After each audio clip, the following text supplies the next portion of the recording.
Good evening, dandies. Welcome to Undetermined, the podcast. He doesn't look much like a superhero. I should have known better, than agreeing to do your thing on the Saturday. But he was saying, look, we'll just get together, we'll have a few beers, it'll be fine. Sure. Right. The wheels came off.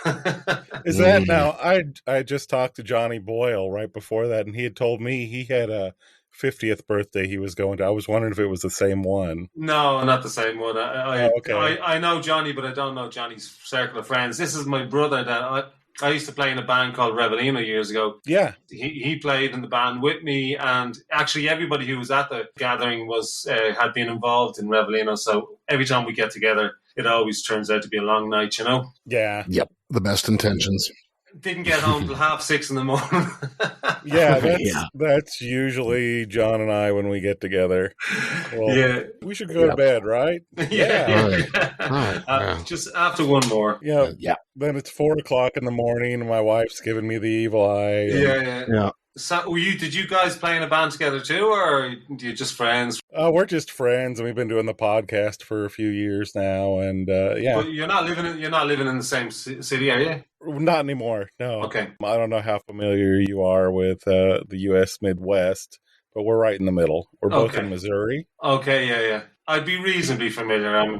Yeah. Yeah. And we've been friends for nearly 30 years. Okay, wow, yeah. And you're just big music fans. You started a podcast, yeah? Big music fans. I was in a band when I was younger. Matt was a radio DJ for many years, working at our local-ish, well, it was local to us at the time, the college radio station. It wasn't the college radio station, but it was what everybody in college listened to, the alternative station. Yeah. There's so many stations in America. There must be thousands of DJs. Yeah, there are a lot of us. There are. I got out. There was a reason to get out. Yeah, okay. The market it's become a really weird world, and podcasting's way more fun. Honestly. Yeah, sure, yeah, exactly. Sure. This is my first, guys. I haven't done one of these before as a solo artist, so to speak. Oh, welcome. Welcome to the podcast world. Yeah. Well, we're honored. Me too. Yeah, who else have we had? It was their first one. A few. David Garrity. Okay. Yeah. I was trying to think of Irish personalities that it was their first one. How do you have context with Johnny then, just through the podcast world? Is it really? Well, initially, I'm a big Frames fan. Oh, okay. So I know he played drums for the Frames. Sure, yeah. And I just looked him up and reached out, and I'm losing my voice all of a sudden. Yeah. Said I very personable guy. We just hit it off pretty quickly. Great. Johnny's a great guy, yeah. He's awesome. He's the first person I worked with. I started a band when I was about 20, and basically that was the same band. It was called the Coltrane's initially, but we switched to Revelino. It's basically the same personnel all the way through. So I'd never really recorded with anybody else until I got Johnny to do a few songs on the drums. And it was a real revelation working with him, Great personable guy, and he knows a lot about music, and obviously a fantastic drummer. So he's kind of modest about it. I think he's really good, but he doesn't really brag a lot. No, he doesn't. And one amazing thing that happened with Johnny was we were recording a few songs, and I asked him to try this song that kind of had a jazzy feel, lighter touch, and Johnny's a real power pop player, Uh-huh. And he just turned around to me and he said to me, this isn't my thing, and he gave me the name of a guy that he thought would suit the song better. And I just thought that was amazingly kind of, self-aware and confident of him to be able to do that, because most musicians would go, oh, well, I can do it, Right. But Johnny just turned around and said, no, that's not my bag, and he gave me a name of the guy who actually nailed the song and did exactly. It was actually, Matt, I don't know if you mentioned the last of the Russian Dolls before, didn't you? Yeah, when we were talking. Yeah. I really liked Russian Dolls. That's a good song. Yeah, so I tried to get Johnny to play on that, but it was kind of a more, I don't know, John Densmore jazzy feel to it, I think. And as I said, Johnny's, if you want a straight ahead pop player or a rock player, Johnny's your man. But he just, didn't feel that was the song for him. But I just thought it was amazing that he had that kind of confidence that he would do that. Just say I'm not the right drummer for that. But apart from that, it was an absolute revelation working with him, because he came in and he was Like I was giving him quite complicated things to do, but he was giving me lots of different options. Like it wasn't like he was, sometimes you're working with people and it's like, if you get one good take and you go home, you're happy. But Johnny was giving me take after take. So I came home with loads of options, Like he'd say, I can do it kind of heavy metal if you want, or I can do it more like Keith Moon. And every time he did it, it was just perfect. So I came home with lots of different options from those sessions with Johnny, which is great, Yeah. And the thing is, we're working with somebody like that. You don't have the personal baggage. I mean, it's great having a band. It is great having a band.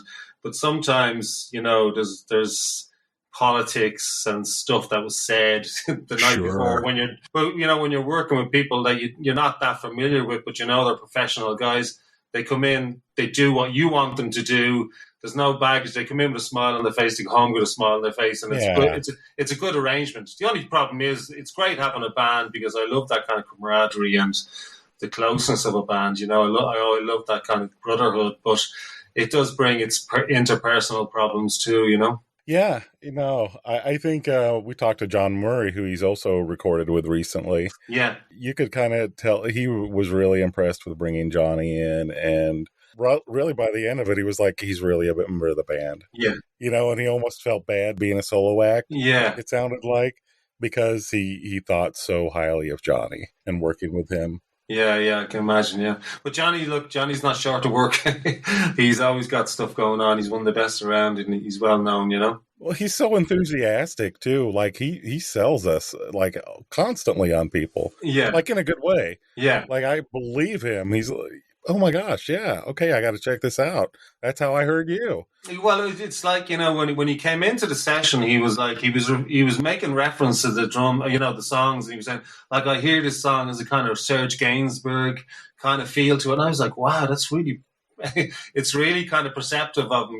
He really got all the kind of touchstones and the musical references and stuff. And he's got a really vast knowledge of all that kind of stuff, which is great as well, Yeah. Did you find that, pretty daunting though, to where do you choose from the bench when you're going on because this was your first solo, right? Yeah. I mean it's been a long time coming. You've been in the business for over 30 years, something like that. Yeah, sure. Well, I don't know if you know the history, but I had the Revelino were going for about 10 years, and we toured everywhere, went to America, Europe, and England, and we had 3 records, did quite well. But we just didn't have that breakthrough moment, and got to a point in my life where I had to kind of start making a living. Right. And family was coming along and stuff. So basically, I kind of, when Revelino broke up, I was hoping that a new original band would form around me, or I'd work with somebody else, something would happen. But basically, in the meantime, I had to get a living together because, a lot of musicians were like sports people or sportsmen, that if we don't make it, you suddenly find yourself at 30 years of age. You've given everything to this profession. Now you've got to, change lanes or turn the ship around, and start making money somehow. And a lot of people do just drop the music and move on to other professions. But I just decided I had done my apprenticeship as a musician. So we used to do this local pub here in Dublin, and the sessions there became kind of famous, and but it was all kind of covers. So I had a good background in playing covers. I knew a lot of covers, classic stuff, Bowie, Rolling Stones, Beatles, The Who, all that kind of thing. So I started being asked to do parties and weddings and stuff, and that kind of just snowballed into a career, really, In the meantime, I was still writing songs, and in fact, Last of the Russian Dolls was one of the first songs I wrote, on my own without a band, and thought to myself, God, I really should think about at some point, maybe putting a solo album together, but it just kept being put on the long finger. Eventually, I just started recording songs, not with the intention of releasing an album, but I love music, I love writing. That's what I do when I sit down with the guitar. I write songs. So I had all these songs. So I just, if I had a spare bit of cash here and there, I started buying some equipment. So I have a decent setup of preamps and microphones now. And I just started recording things. And my idea was that I would just record maybe 30, 40 songs. And at the end of it, I thought I had an album worth of material out of it. I'll put it out. And that's what happened, kind of, I started out about 35 songs. And for one reason or another, some of them were dropped. And I ended up with 18 songs that I put drums on and mixed.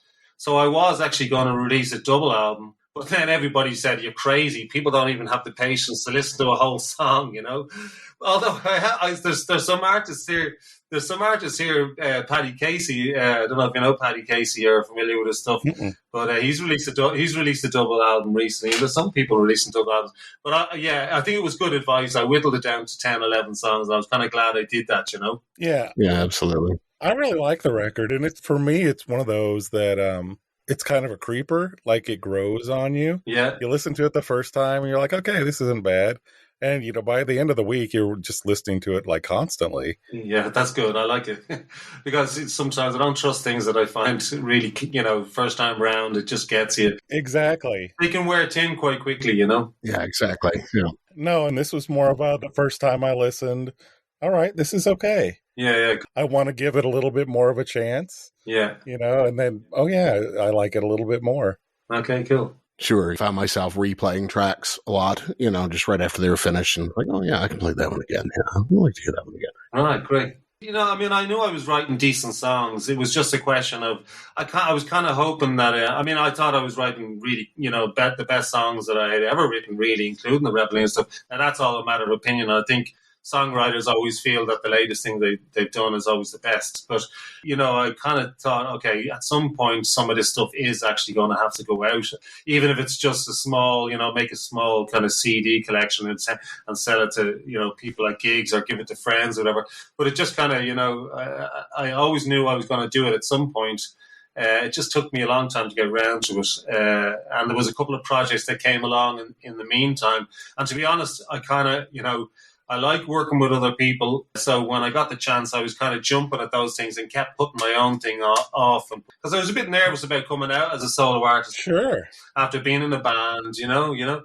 So, but I knew I was just, look, lads, I write all the time. That's what I do, you know. So that's kind of what I've done since I was 14 years of age. And just felt like, you know, okay. And then, you know, the songs developed then over a long period of time, which I think was a great advantage as well, because I was making decisions. I was living with the songs for months, sometimes years, and I didn't have to make snap decisions on it. There was no time pressure. I mean, there's an advantage sometimes in having a deadline and time pressure as well, you know, because it makes you get things done, you know. So there's always an excuse. It isn't always an excuse not to record when you're on your own. Oh, my voice doesn't sound too good today, you know. Oh, I'm going to have to organise a dinner in 2 hours, you know, all that kind of stuff. Yeah. So deadlines are good, but I think the songs benefited from the kind of time that they were allowed to develop over. Because really, I mean, I recorded stuff like Last Russian Dolls and American Strings maybe 15 times. You know, I know that sounds crazy, but I tried different tempos. I tried different keys. I was always looking for what you know, when I'm writing songs, what I'm really looking for is something that sounds like it's always been there. Mm-hmm. If that makes any sense. Yeah. You know, so sometimes, you know, I'd live with a song at a certain tempo, and if it just felt right in the morning time and at the night time and when I was driving the van, or, you know, at all times, okay, that's good. I don't know, because, you know, with tempos, you can listen to a song in the morning and it'll sound too fast or too slow, and then you listen to it at late night and it'll sound like a different tempo, you know? It's a very strange thing. It's like your humor and your mood and where you are. Right, your atmosphere. Yeah, all that kind of stuff. So, yeah, I kept changing my mind because I was pretty obsessed with that. I've had a few obsessions over the last while as well. One being tempos and the other being tuning. I have a big thing about tuning these days, about music, you know? So I just believe that music is tune now. I know that sounds a bit strange, but my brother has started a band called Clubber Lang. Well, actually, he started the band just after Revelino broke up, and they're much more hardcore kind of band. And he had 2 songs that they had demoed at the time. And after I released my album, he said, "I'm just going to throw it up on Bandcamp and see what happens." So he put the 2 songs up, and he got a great reaction. He got signed like within 2 weeks. Now he's recording new stuff, and he's released a single there a couple of weeks ago, and it's going down great. But I said to him, look, you want to make this sound heavy and you want to make it sound dangerous, don't tune your guitars using tuners. Tune it by ear. Because all our favorite records, all the songs that we think are really heavy and dangerous, are like the Who and the Rolling Stones, all that classic punk stuff and all that, it's not perfectly in tune, you know. I remember one particular occasion I was always trying to figure out how to play the Jumpin' Jack Flash riff. Tried it with different tunings, and I tried it on different places on the guitar. And one time I was playing this pub I was telling you about up the mountain, and had a few drinks on me. Very unprofessional, but it's a small little session kind of thing, you know. It happens. Yeah, exactly. I launched into Jumpin' Jack Flash, and my guitar was completely out of tune. And I was just about to stop to tune it up, and I was like, "Oh, hold on a second, that sounds actually really right." You know, the guitar being out of tune was what I was missing. You know, like, and when you actually listen to the sound of silence. If you listen to the guitar at the start of that, it's just outrageously out of tune. It would never pass a producer these days, or be loud out of a studio. I actually read an interview with the engineer who said that was one of his embarrassments as an engineer in his professional life, that he allowed that guitar to go out. But nobody ever noticed. Nobody ever noticed. It just is the guitar, the opening guitar on Sound of Silence. You know, and everybody has always thought it's a beautiful thing. But I've just decided on the new album that I'm not going to use tuners for my guitars. I'm going to tune everything by ear. Well, if you think about it, the reason an orchestra sounds big is because everybody's out of tune with each other. Right. Just like very, very slightly. If strings are vibrating at a certain frequency, if all the strings are clinically, digitally in tune with each other, they're all vibrating at the same frequency, you won't hear the difference. It'll just be louder. Yeah, it'll all sound like one big instrument. Yeah, well, I mean, if you get a synthesizer and you try and recreate an orchestra, you can play the violin part 20 times, but it doesn't get any bigger. And the reason it doesn't get any bigger is because it's always in tune with itself, and it's the same instrument. The reason that an orchestra sounds big is all those strings in that orchestra are a tiny bit out of tune with each other, and that's creating this kind of size, you know. So, I mean, there's so many examples in history of people doing this on purpose. I mean, the classic ZZ Top, I don't know if you've seen the documentary on Netflix recently. Oh, yes. Yeah, and the guy was talking about they found the sound because they double-tracked the guitars, and they purposely put one of the guitars slightly flat from the one that was in one speaker and the other. And John Lennon used to detune his G string on his guitar and just put it slightly out of tune, because they were recording guitars onto one track. So they'd have two guitars going onto one track. And for his guitar to differentiate itself from George's one, if it was slightly out of tune, it used to stand out more, you know. So there's lots of examples of why this absolute tuning is a bad idea, you know. I mean, people go on about click tracks being, you know, a problem for modern music, and I would agree with that to a certain extent. But I actually believe that the tuning aspect is even a bigger problem. These bands, who I won't name any bands because there's, you know, I'm not knocking any bands, but some bands out there who are trying to be really heavy and dangerous, but everything is completely in tune as well. So it never sounds really, really dangerous, you know. So I think if you listen to old Who records or punk records and all that stuff, it's the kind of nastiness of the tuning is part of the vibe, you know. Yeah. So I mean, when I'm starting recording my second album now, and what I'm doing is I'm tuning my guitars by ear, and I'm not like, you know, purposely trying to put the guitars out of tune, but I'm actually going to a lot of trouble to try and get the guitar in tune, if you know what I mean. But it's not clinically, digitally in tune, right? You know. Yeah. So that's that's one of my hobby horses at the moment. And for the last album, it was tempos. I kind of obsessed about the tempos of the songs. Anyway, I'm going on a bit here, but no, I think that's really interesting. Yeah. Are you thinking about how it's going to translate live, or I mean, are you considering that now? Yeah, obviously over here at the moment we're still heavily in lockdown. I don't know where you guys are at the moment. Can you have live music over there? Starting to open up? We can, but I don't know how long it's going to last. We're really being pretty stupid about a lot of things. Yeah. Yeah. I just got a show in Friday that I was really happy to get in. They required vaccination records for everybody there and masks for everybody there, but I got to see Squeeze. Oh, magic. Yeah. Fantastic. Was it good? Oh, excellent. Excellent. Yeah, that would have been fun. So was Jules Holland playing with them, though? Well, no, you had Glenn, you had Chris, and then you had... who's the guy from Dirty Vegas? Oh, gosh, can't think of his name right now. He was on bass. And what kind of crowds are allowed at gigs at the moment over there? Well, if it depends on where you go, I suppose. Yeah, it really does. But if you go to Texas, it's yeehaw, come on in, everybody. Okay. The show I was at in particular, like I say, they required vaccination records for everybody there. Yeah. You had to show your card and show you had at least one dose and that you were at least a couple weeks into that dose.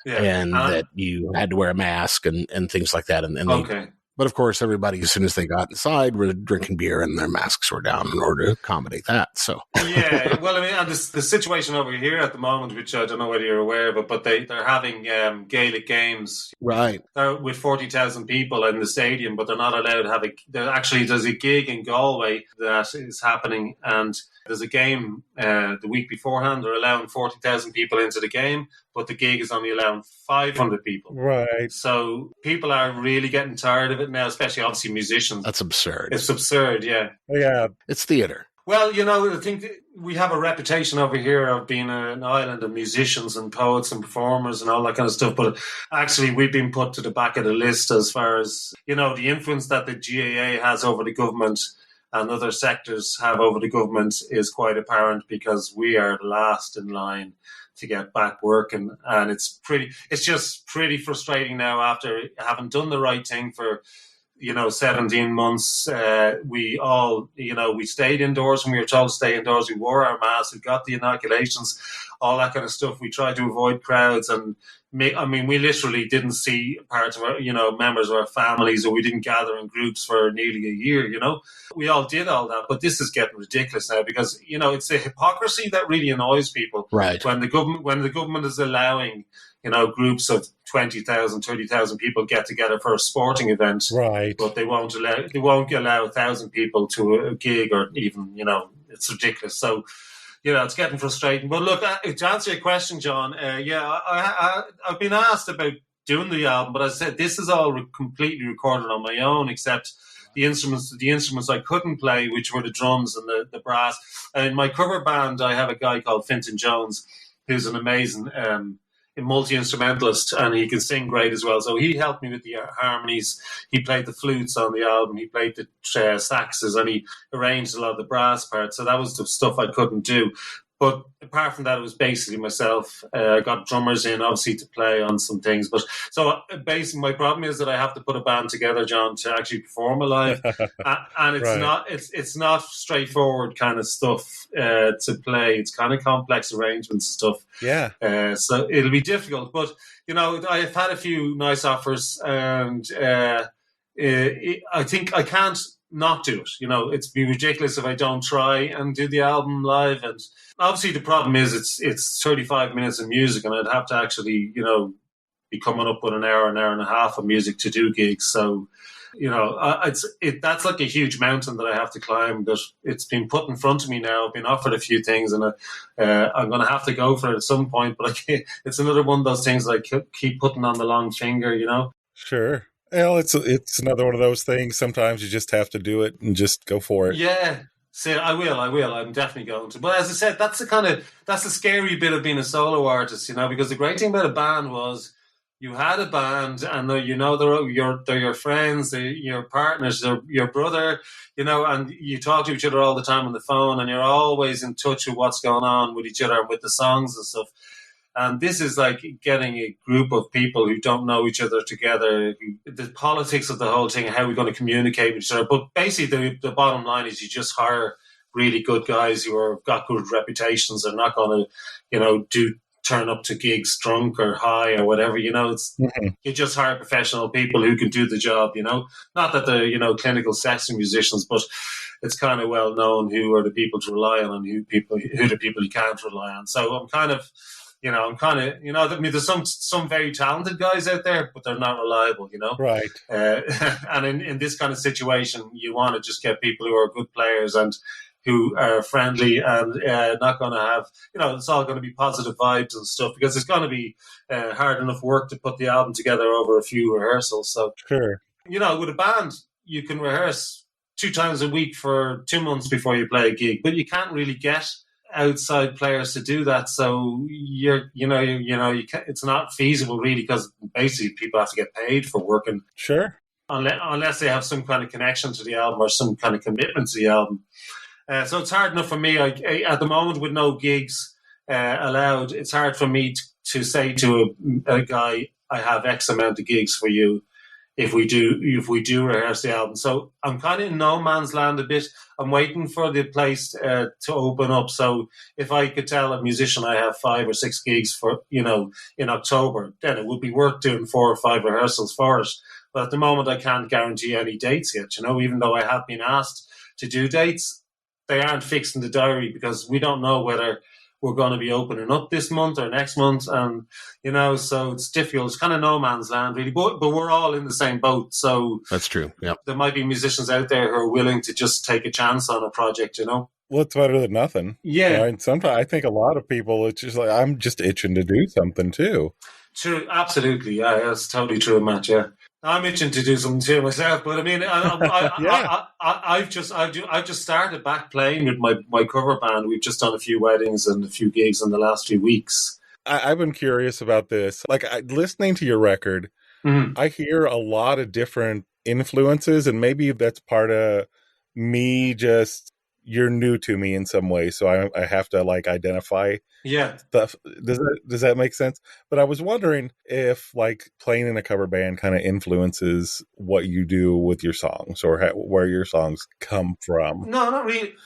I'll tell you what's a bigger influence, Matt. The fact that, when I was in the band, we had 3 guitars in Revelino, and if I was writing a song, subconsciously I was writing with that in mind. And so a lot of the songs were heavily riff-based, and I was aware that we'd be, all using electric guitars, and it could be quite heavy. And also, I mean, you are aware of the kind of venues you're playing, So I think you write subconsciously for the people you're playing with, and subconsciously you're aware you're not going to be playing this in a folk club, you're not going to be playing it in a national, classical concert hall, you're going to be playing it in a dingy kind of, CBGB's kind of place. So that all kind of, shapes the music even before the music is made, I think. And when you're on your own, that's those doors are broken open, Now I can use brass, I can use classical instruments, I can use anything really.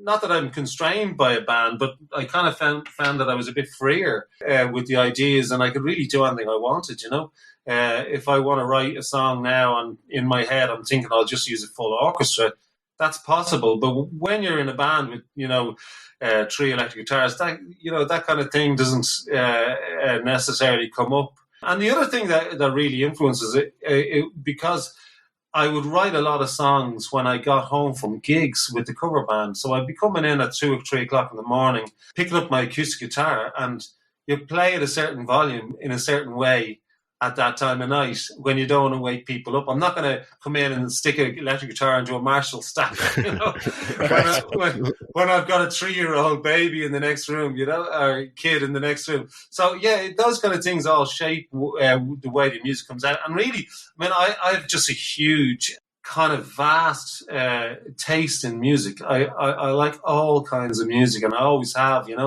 I love classical music. I love folk music. I love punk music. I love classic pop music. I love all kinds of music. So I think all those kind of elements just came out of me. Well, one thing that I did learn about it was that when you're a songwriter, you tend to think that the songs that are most from the inner world, the most introspective world, they tend to feel like the best songs to you, But that's not necessarily the way it came out. When I was putting the songs together, I actually hadn't really played the songs to anybody before I started. I had 16 songs and I wanted to whittle it down to 11. So I did play to a few friends. And they came back and said, oh, well, American Strings has got to go on the record and Old Man Superman has got to go on the record. And I was going, I was going to leave those off, because they're the kind of odd songs to me that are about subjects that aren't about me, and about my life, Right. And I was really glad that because now they're my favorite songs on the record. Because I mean, the story with Old Man Superman. Tell the story, because I love this story. Well, I had usually when I'm writing a song, I will come up with the theme of the song and for the main line of the song that kind of tells me where the song is going to go, like Loving These Times is a good example of that. But with Old Man Superman, I came up with there's 4 parts to the song, so it's quite a complex arrangement, and it changes keys and stuff, lots of stuff going on in it. But I just came up with it on guitar really quickly. Then I just couldn't get a tune together. This really never happens to me because they both usually come together, the music and the lyrics. But I had all the music there, so I literally had the song for 2 or 3 years, and I just can't. Every now and again, I just go to it and listen to it and sing along with it and try different lyrical ideas, but nothing really caught my attention. And then one time I was just taking a break from listening to it, and I was searching around the internet, looking at news items, and I read this story about this guy in Japan who was a retired engineer who had volunteered to go into the Fukushima power plant. Instead of sending young guys in, his logic was that, well, I'm 75 years of age. I know the plant as well as anybody. I'll go in there. Yeah, I'll get radiation poisoning. I'll probably get cancer from it.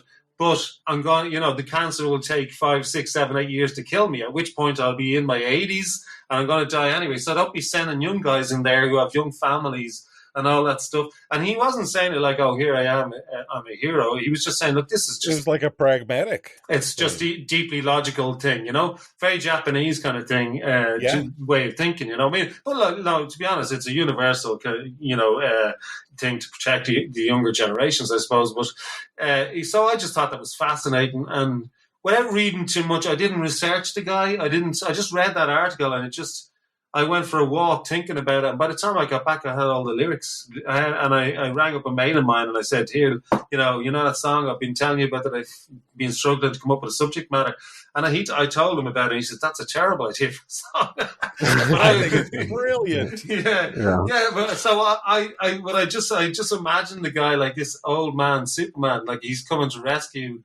And, he's tottering along, looks like this little old guy, but he's actually got this superpower, which is just the power of this logical idea that is going to save people's lives. Because, it isn't. Unfortunately, the punchline of the story was that the authorities turned them down because they didn't want to be shown up for not being in control of the situation, right. Which is typical government and corporate response.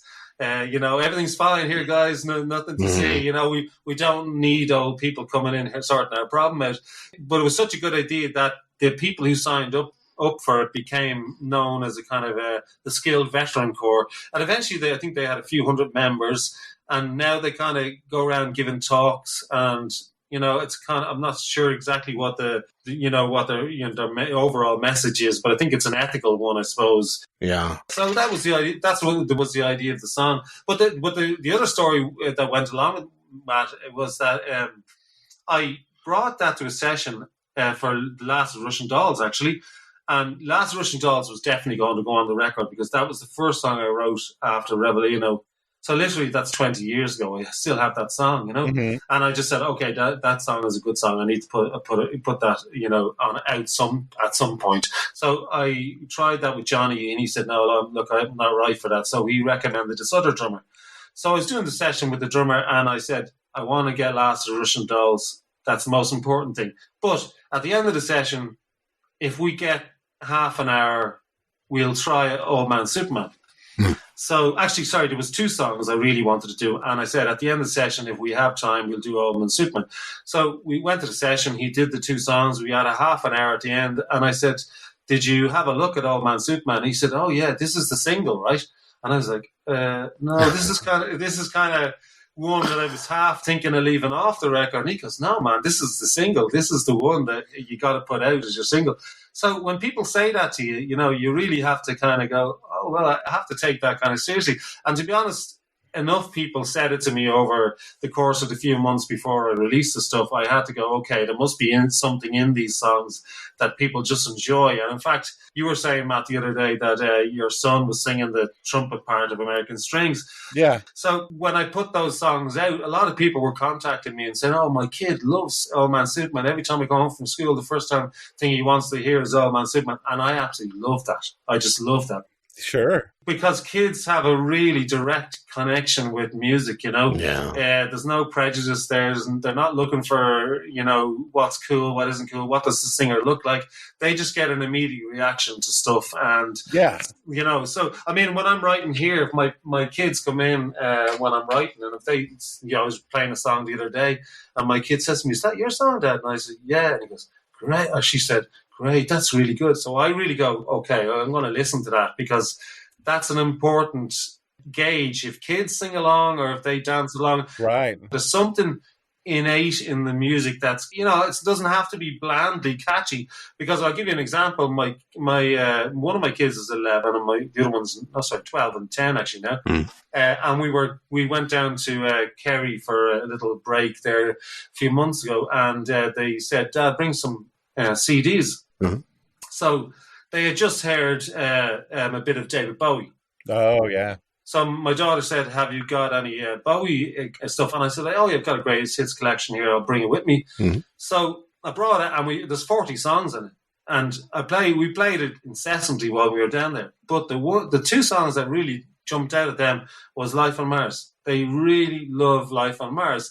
And if you have seen since David Bowie died on YouTube and Spotify, Life on Mars is the song that has emerged from all the other songs as being, the one, Right. So they have that kind of, they make these judgments, and I really trust their kind of feel for these kind of things, if you know what I mean. I don't know whether that makes sense to you guys. No, it makes a lot of sense. Yeah. I mean, as I said, it doesn't have to be blandly catchy or anything. They just have a good kind of connection. My kids grew up on the Beatles. Not that I pushed it on them. And nobody believes me, but I didn't.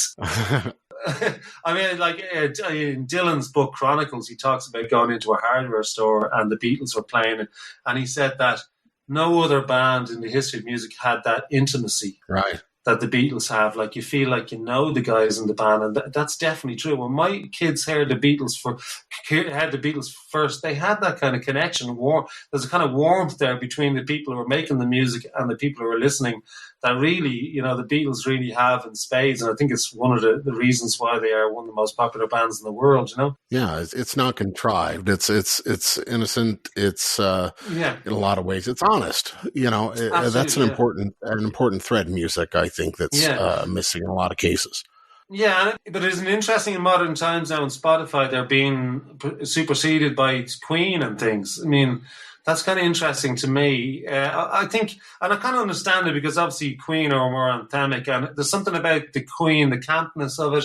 It's kind of more, and the bigness of it, I suppose, it's more in tune with modern times, I think, whereas the Beatles and Hendrix and stuff is in some ways more introspective music. I mean, obviously you have kind of universal messages like all you need is love and stuff like that. But, generally like things like Penny Lane, that speaks to a kind of inner universe. Right. Right. So, and whereas, We Are the Champions and Bohemian Rhapsody, it's very big and brash and bold and stuff, So it's just interesting the different. I mean, I have seen people talking about, in the Spotify era, like Hall and Oates. Mm-hmm. Their biggest song wasn't one of their singles, So songs kind of emerge at different times, and kids are a pretty good judge of this kind of thing, So I really listen to my kids' opinions about stuff. And if they start dancing around to a song, definitely I have to take that seriously, So anyway, going back to what we were saying, Old Man Suitman and American Strings, they, people started saying to me, well, you definitely have those on the album, right? And I was going, well, actually, they were kind of like the oddities, that I felt, oh, that's an odd idea, but something about it, I'll pursue it. Whereas I was writing songs that were really, really personal to me, right? That I thought were really big, and they don't necessarily always connect with people, I mean, sometimes they do, but sometimes it's kind of, it's a little bit too much. It's a bit self-righteous or self-involved and stuff, Or sometimes maybe there's like the subconscious level of, this is a little bit outside of my comfort realm. Yeah. I'm doing something a little bit different than what I normally do. Yeah, yeah. So it's easier to be down on yourself. Yeah, exactly. Maybe that's not even the right word. Yeah, so now I take the, when I'm writing ideas, if I get a quirky idea, oh, that's kind of quirky, but it's really interesting, I kind of take that now as seriously as one of the, ideas that I think is like, that's a classic, great, that's a great tune, that's a definite great tune. Sometimes it's the quirky tune that actually catches people's ears, So I kind of like, treat them all the same now and give them all the same attention, It's a lesson learned, I suppose, Right. Absolutely. Well, you could, talk about quirky. Look at a lot of the stuff that the Beatles did, Oh my gosh, that was quirky at the time. Yeah.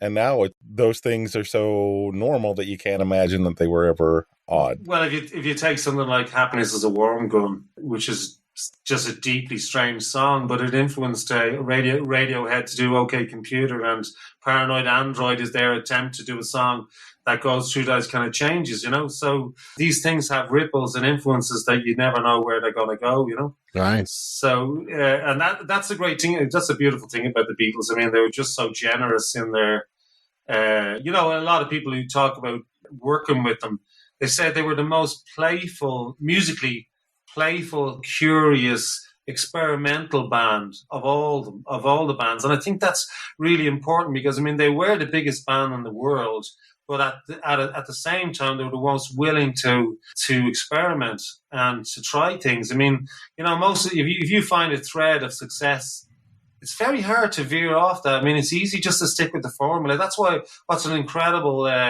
thing about Dylan going electric, The easiest thing in the world for him to do as a 21 or 22-year-old guy would be just to keep writing times are changing and to become this mega hero to these, folkies, and he could have made a career out of that, but to go electric and just go, and to set the idea that you're doing that as a 21-year-old, a 22-year-old is incredible. They were so self-aware.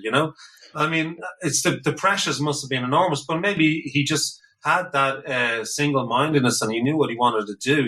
And my theory about Dylan is that he was doing that early folk stuff, but his heart really wasn't in that because he kind of slipped into that. He went to New York. He was a bit of a Zelig kind of character, Yeah. He went into folk clubs and he saw, okay, there's something here for me and I'm on my own. I've got my acoustic guitar, and obviously he was massively influenced by Woody Guthrie and stuff.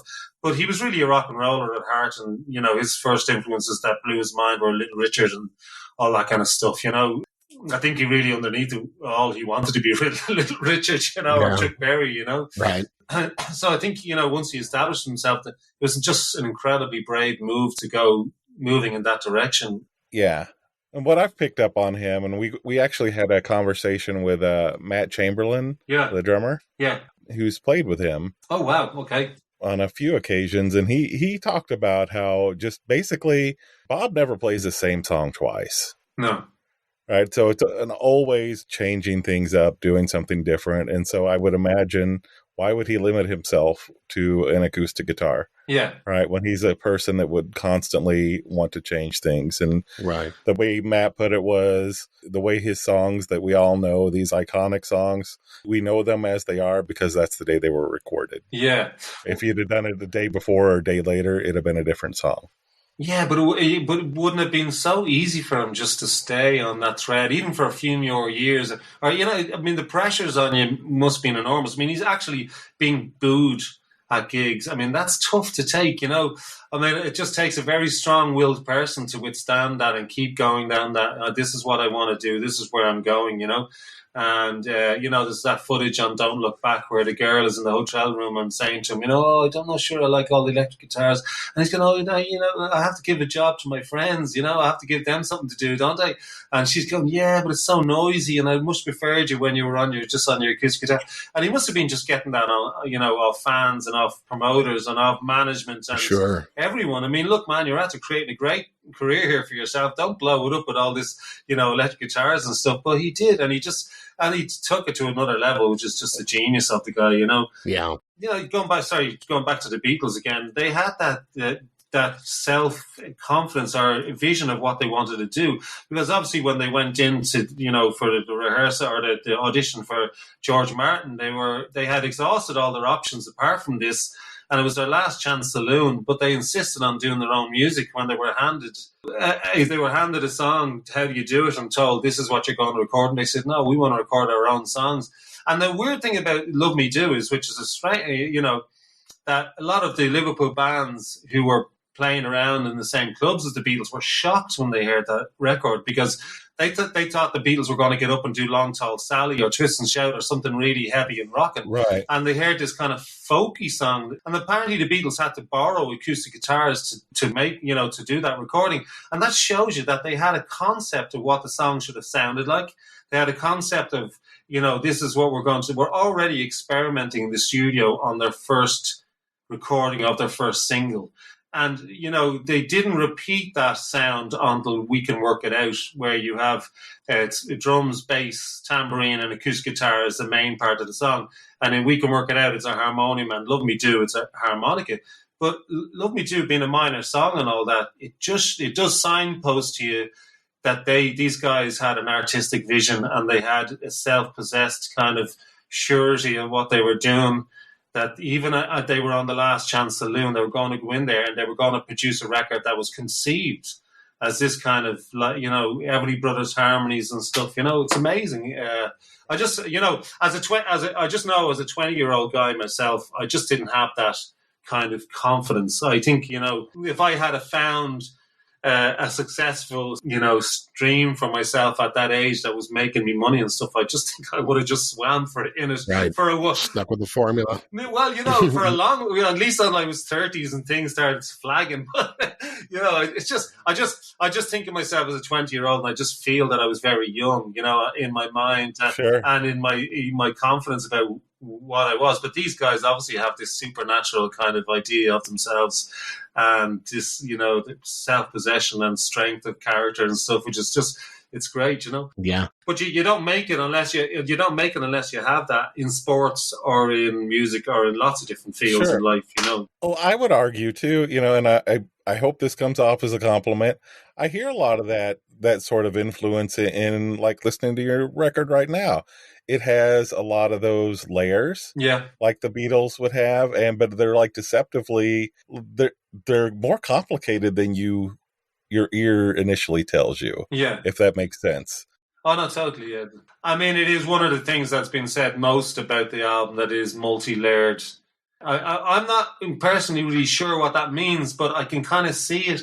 I mean, I'm kind of probably a bit too close to the music to tell, because what I did for each song was I just put the instruments and the arrangements on the song that suited the song. It's not because I wanted strings on it. I didn't decide, okay, I'm going to put strings on all this stuff to make it a cohesive album. I just thought, if this song needs strings, I'm going to put them on. If that song needs just acoustic guitar or just piano, that's the way it's going to be. If that song needs brass section, that's what, So that's, as I was saying, it was kind of liberating to have that kind of freedom to address each song on its own merits, rather than having a strict lineup in a band, But yeah, I mean, I can see it now that the songs are quite layered. There are, influences over the years, but as I said, I'm as much influenced by the Pixies as I am by Schubert.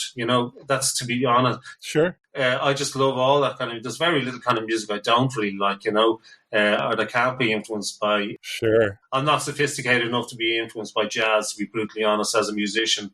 But I love jazz. I love Dexter Gordon, all that kind of stuff. But it's just, I'm kind of open book when it comes to music, and being a solo act kind of freed me up to explore all those avenues. Yeah. Is there a kind of a common jumping off point? Does it start with a melody typically in your songwriting? Well, what I do is, John, I just sit down with an acoustic guitar and I just start, literally just making stuff up off the top of my head. And most of the time I'm just talking rubbish. It's not even English. I'm just singing crap. Mm-hmm. It just comes out of me. I'm just, making noises, basically, and strumming on chords or just trying lyrics that make no sense. And then it just comes out of you. I mean, it literally just a line and a tune and the chords literally just come out of you. I don't know how it happens. They just do. And it's like, you're not looking for the thing. You're just there allowing it to happen. Right. You've got the guitar in your hand. You're singing rubbish. It's all made up English, and you're relaxed and you're not really thinking too much about it. And it just comes out. You'll get a line, you'll get a melody, you get a chord thing together, and you immediately go, "Oh, okay, that sounds really good. Grab my phone, right. Put that down, and quickly you'll get another few lines, and that's how it happens for me. I don't write lyrics first. I don't write chord. I have written chord sequences first, just because I just couldn't come up with any lyrics at the time. That's mainly the reasons why I would do that. But mostly I like to do both processes at the same time. The problem is then what happens is you can get a really great lyric and you can get a really great tune, but for some reason you can't get the song to go any further. You can't find the change. You can't find where the song is going. So it stays as a 30-second idea, and it's sitting on your computer or it's sitting on some tape recorder or on your phone for a long time. And sometimes I'll go back to those ideas and pick up if I'm stuck for an idea, remember that idea, that could fit together with that one. So sometimes I'll put them together. Sometimes I'll go back and be flicking through ideas and I'll hear it and go, actually, that's really strong, and pick up the guitar and then the idea goes forward. It's kind of those kind of processes that I don't have a fixed way that I do it. It's just different kind of songs inspire me at different times. Sometimes the song will just come all out together, except I do struggle with lyrics. Not struggle with lyrics, but I do find lyrics the most torturous part of the whole exercise, because it's easy to write lyrics, but to write decent lyrics that have your own voice and aren't cliched, Yeah. No, it's really an art. Oh, absolutely. Yeah. It really is. And the best lyricists really will blow you away. Yeah. I'm thinking of current ones. Josh Schroeder comes to mind as just an amazing lyricist who can really tie words to a song. Yeah, Josh he's been over here a few times. I know the people who promote him over here. My brother actually used to do lights for Josh. Oh, yeah. So he knows Josh quite well. He's been on tour with him and says he's a lovely guy.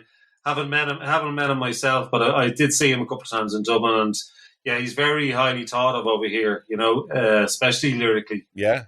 Brilliant songs, Yeah, fantastic. But I think he's a little bit in that Dylan vein. Yeah. I mean, I'm not really influenced by Dylan. Dylan is kind of a strange one. I mean, what he did influence people is that you basically could sing anything you wanted, really, Yeah. He opened that whole thing up, and he opened up the whole lexicon of the English language to all kinds of different weird rhymes and different uses of the language. But people don't really get directly influenced by Dylan because I just think it's too obvious, Right. Yeah, it's on the nose. He's so individual that you can't. I mean, you do hear an odd person trying to do it, and immediately it's apparent. I've got a lot of comparisons from different people on this album. But the way I look at it is the album has been compared to Beck and Super Furry Animals and Elliott Smith. Elliott Smith has come up a few times and a few different people. But to be honest, I think what it is I'm not comparing myself to those guys, but we all come from a similar heritage of music. For instance, my first band, Revelino, we were playing guitars. We had harmonies. We had bass drums, 2 guitars, and we had harmonies. So we were immediately compared to REM. But my influences were the Byrds and stuff like that. But the REM's influences were obviously the Byrds and things. So we're all kind of coming out of the same thread. Right. I'm personally not really influenced by things like Beck and Super Furry Animals. To be brutally honest, I love those bands, but I don't necessarily listen to them and go, oh, wow, I should do a song like that, or I should do a song like that. That's not part of the thing at all. But I think that we all are coming out of the same tradition. We're probably all, 60s, 70s. Sure. Are the kind of era that we grew up listening to and stuff, If you're using a guitar and you use harmonies and you're writing 3-4 minute songs, you're always going to be compared to certain artists, I think, Sure. Right. And I think I was kind of touching on that early on, and maybe I stated it poorly, but No, yeah. When I'm getting familiar with an artist, yeah, it's like my natural tendency to compare them. Oh, I hear this, and I hear that, and I hear that. And then once I get comfortable with them, right, then I don't do that anymore. Does that make sense? Oh, Matt, I do the exact same thing. When I hear somebody sends me a song, I listen. Oh, yeah, that's okay. That's like Tom Petty, and then I kind of go, oh, don't do that. That's not fair. You know what? And I felt like I'm one of the ones that said, okay, here's some Elliott Smith there. Yeah. And after I sent you that message, I was like, yeah, that was a dick thing to say. No, not really. Well, it's funny because I've had some reviews in Ireland, and the whole review is saying, well, this song is a bit like T-Rex, and this song but it's a fantastic album at the end of the day. And there's a famous program over here called Arena, which is the arts show on RTE. Mm-hmm. And before I released the album, I said to Finton, who was playing the brass stuff, I said, do you think any chance of getting a review on that? And he goes, yeah, I don't see why not. The famous thing about the show is nobody ever gets 5 stars on the show. And I was told I was being reviewed, so I was like, oh, really nervous about this because you're tuning in and you're listening to people talking about you. And the guy who was hosting the show was kind of saying, I hear the Byrds and I'm hearing the Beach Boys and I'm hearing a lot of the Beatles influence stuff. And he was kind of saying it in a little bit of a negative way. But the guy who was giving me the score said, yeah, I hear all those influences as well. But the songs are just, they aren't coming from that. They're not cliche. Yeah. They're not, copying. They're not copying any of those things. They're not, using. They're just because art is a balance between form and content. Yeah. So if your form, if you say you're going to use jazz as your form, if you use jazz as your form, if the content isn't strong, then you're into pastiche, and then you're into cliche, and then you become a kind of easily something you can easily write off. But if the content is strong enough and it's balanced, the form and content are balanced, then I think it stands on its own 2 feet for me. So I listen to lots of bands and I hear where they're coming from almost immediately. But I kind of, my immediate reaction is, oh yeah, that's kind of 80s influence, or that's kind of 70s punk or whatever. But you quickly get over that if the songs are really good. Right. When you hear the Pixies, you can kind of hear where they're coming from. You can hear the Nirvana were very influenced by the quiet verse, loud chorus of the Pixies. You can hear the surf influences. Sure. You can hear Elliott Smith's influences are all over that stuff. But the songs are so bloody good, and the playing is so good, and the content is so good. You just forget about it after a while, and you just enjoy the songs for what they are, Yeah. Obviously, there's always room for innovation with music and innovation with songs and with sounds. And the incredible thing about modern music, it's all innovation as far as I can see. Because, I don't know if either you guys play guitar, do you? John does. I piddle a little bit. John's a little more. I do a bit, yeah. Right. Well, so, about 10 or 15 years ago, I noticed this chord sequence becoming ubiquitous in songwriting.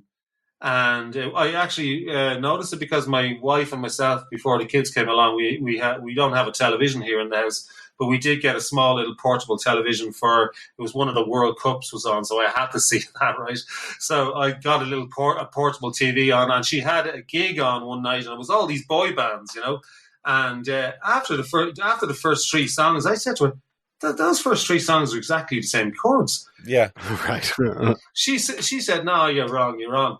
And I said, no, I swear. So I picked up the guitar and I started playing. And there was 14 songs on the thing, and 12 of them were all the same chords. And I kind of rang up my friends. I said, you're not going to believe this, lads. It's the same chord sequence being used for 12 songs. and since then, it has become epidemic. Yeah. It's just incredible. I believe you. Ed Sheeran was on a Dutch TV show. You can see him go onto YouTube now in a second. And he played the top 10 songs in the English charts using those 3 chords. And I have noticed Rick Beato. I don't know if you know Rick Beato. He's a kind of a YouTuber looking at music, and he's been talking about it recently. So people are really copping onto it now. Now, the thing is, I'm going to qualify this and say, in the beginning, I was saying that's such lazy writing, and it's no wonder that people, when you hear a Beach Boys chord sequence, your ear is just like, it's so interesting, and it's going here, it's so beautiful, and it's going here and there, and all the harmonies. It's incredibly interesting to hear. That doesn't exist in music really anymore, especially not in chart music and popular music. So I was kind of like a little bit being a bit negative about it, but then I had to cop myself on, because actually rock and roll is just 3 chords. Blues is 3 chords. Yeah. Right. Punk rock. I mean, EAD, over and over. Yeah. It's just, there was some capacity. Yeah, exactly. And folk music is 4 or 5, there's 3 or 4 chords in that. Country music is, there's 3 chords in that, and in the middle age you might throw another one in. Right. As Lou Reed said, if it's 2 chords is okay, 3 chords is jazz, Right. So what is modern music about now? It's about the voice, and it's about the sounds. It's about the atmospherics. So, the things that we grew up on, which were interesting chord sequences, harmonies, vocals, good melodies, they're not important anymore. That's not a bad thing. That's just the way things are going. So I just still love a good melody. I love good lyrics, and I love vocal harmonies and stuff. That's the only thing I really know. So I do what I know, So, but I don't knock modern music, but I just realize that it has shifted. Sure. I have a natural tendency to resist anything that's overly formulaic, or at least feels that way. Yeah. Well, I'll tell you, the other comparison we'd use is movies. Back in the 40s and 50s, they didn't have the technical know-how, they didn't have the special effects, all that kind of stuff. So they relied on the script. The script had to be amazing, and the acting had to be really good. If you made a great movie, the first thing you needed was a great script, and you needed actors that could play it. Because sometimes I've seen movies in the 50s where the camera is literally on 2 actors for 10 minutes. And those guys have to know what they're doing, and the script has to grip you. Now, there's cameras going down into people's mouths. The next minute, it's in their heart, going through their veins, and coming out their eyeballs. And it's all special effects and all this kind of stuff. And the last thing that they think about is the script. The script is awful in most movies, Right. So the emphasis is shift due to the technology that's available. And that's kind of what's happened with music. The chord sequence is not as important anymore. The lyrics are not as important. What is important is the sonic impact, the brilliance of the singer, whatever that means, using autotune or whatever, and the kind of sounds that people are using. And that's just the way it is. And, that's the way it is at the moment. I mean, I'm sure I remember hearing about when Jagger and Dylan and all those guys came out first. All the parents at their time were going, what? That guy cannot sing. He really can't sing. But because those guys grew up on Tony Bennett and Frank Sinatra, and in comparison to Tony Bennett and Frank Sinatra, they couldn't sing, So, right. You know what I mean? So, but to us now, they are kind of like what we grew up on. They're the most natural sound. I mean, I think Dylan is an amazing singer. I think Neil Young is an amazing singer. They're kind of interesting voices, and so, I used to read a lot about the Roman Empire. And even back in Julius Caesar's time, you have old people saying, "Oh, did you see the young people? The way they're wearing their togas is it a disgrace?" and they're staying out all night drinking wine and getting sick in the street. The same complaint has been going on forever. It always will. Right. Yeah. You just don't know what the next generation is going to throw up. That's the wrong. Yeah. No pun intended. And there's always going to be an element that does find okay, this is what works with a broad audience. Yeah. I've come up with this formula. I'm going to stick with it because it makes money. I don't have to be it doesn't have to be an artistic statement. Yeah.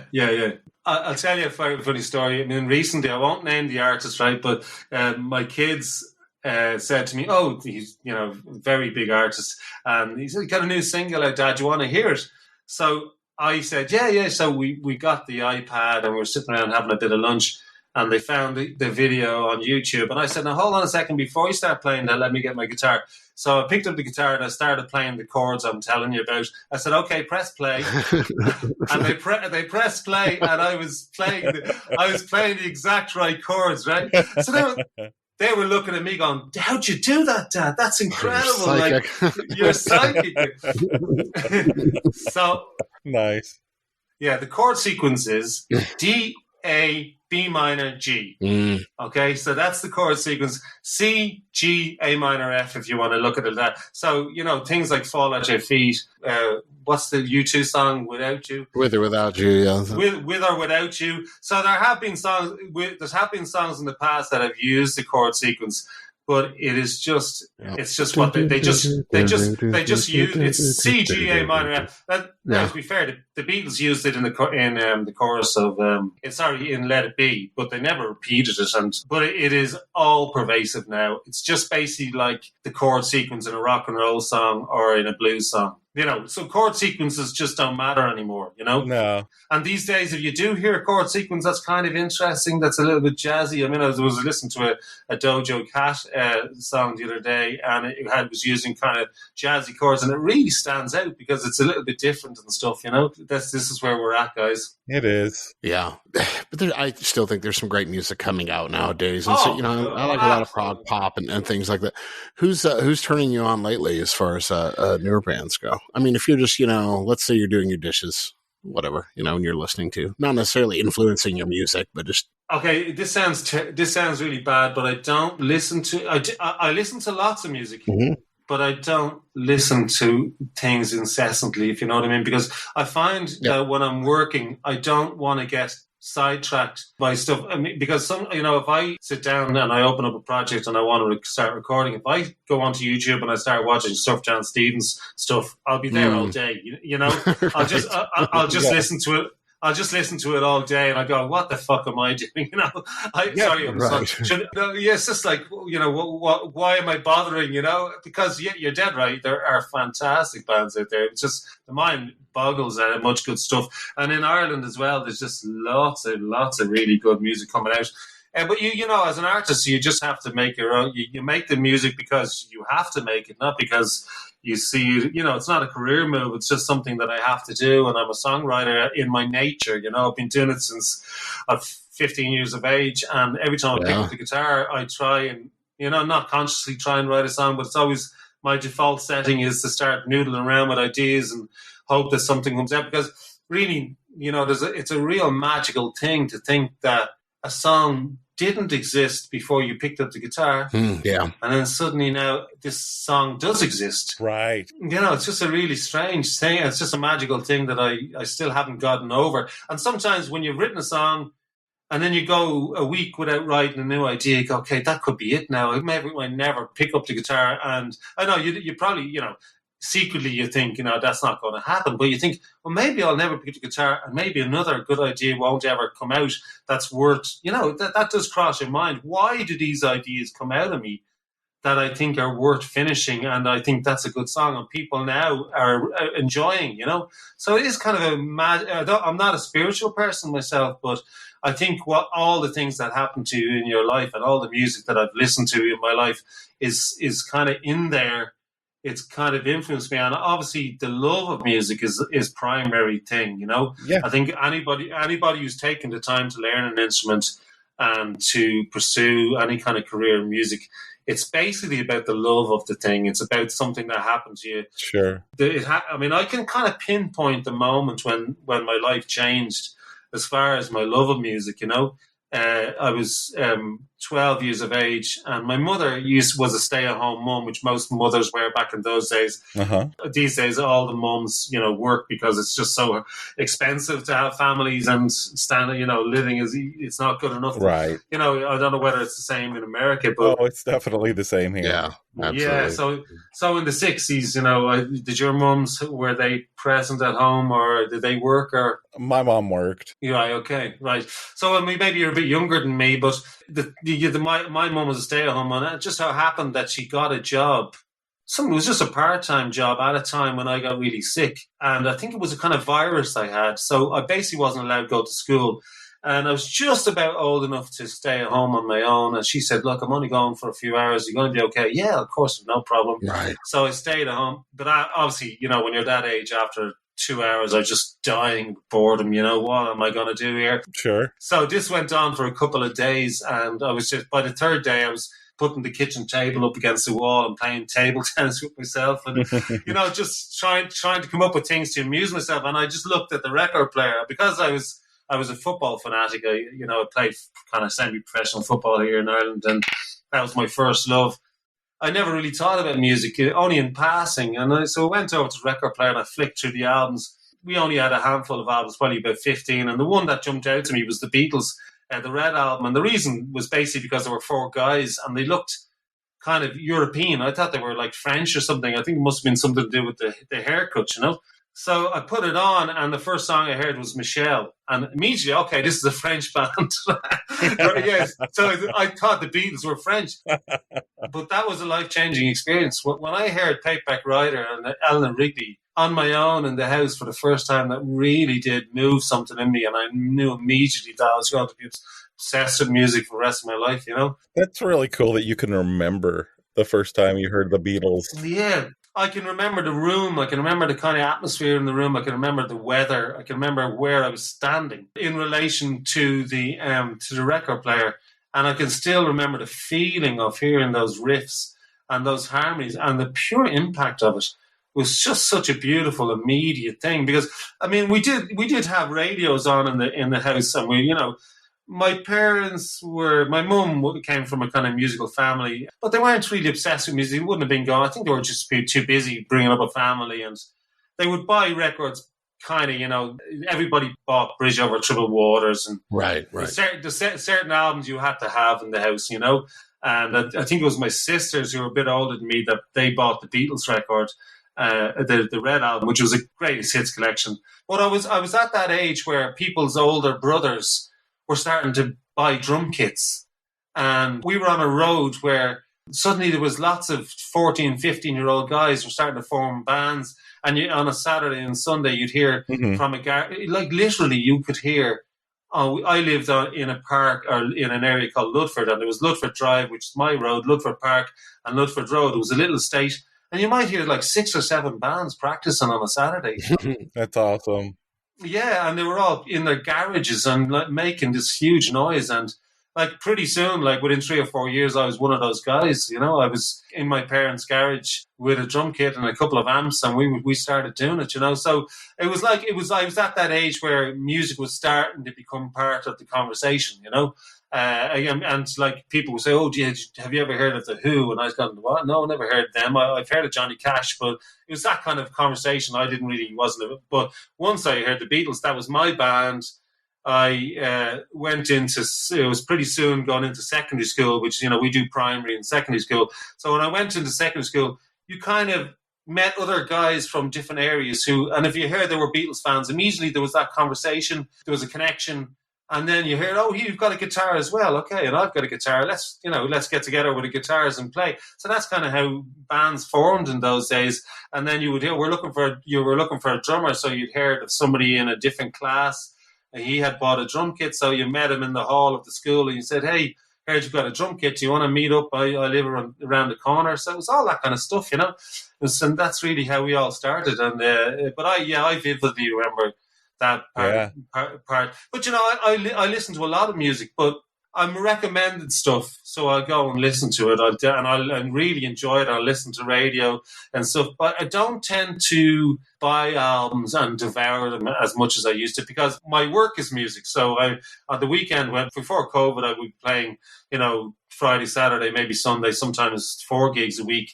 And then during the week, I'm recording myself. And as I said, I'm such a fan of music that if I do start listening to music, I'll just sit and I'll listen, and I kind of get consumed by it, and days can go by. Right.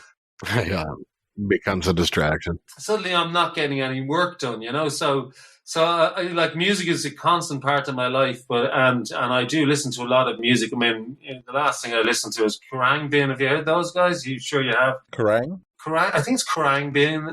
They're an instrumental band. Okay. You haven't heard them? No, not familiar. Oh, you've got to check them out. They're American, obviously. Lots of great things come out of America. But they've got this drummer who plays really lightly, but he's the most incredible drummer I've probably ever seen. He just sounds like a drum machine all the time. They've got a guitar player who plays he's kind of this long straight hair, and he plays this kind of delayed guitar, really surfy, and a girl on bass, so they kind of play kind of funky, modern, but it's got a 50s kind of surf kind of feel to it. Huh. Very cinematic, lots of different influences in it. Now, in their last record, they have started singing. I think the girl has started singing stuff. But guys, you got to check it out. Yeah. Oh, yeah.